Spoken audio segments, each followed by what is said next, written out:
Orde di infedeli giacciono sui cigli, patiscono le arsure della mente, il capitolare attonito di ogni sentimento.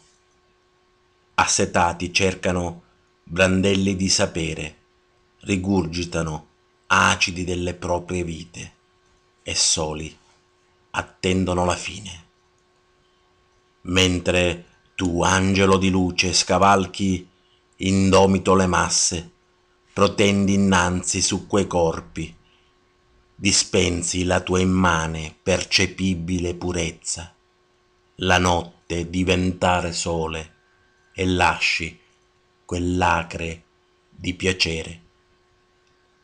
A te renderemo corpi e prenderemo anime, spiriti di bene, lasceremo questi menti spoglie e calpesteremo pascoli di erbe rare, incessanti battiti di sensazioni, acque limpide e cieli di pace splendida ancestrale.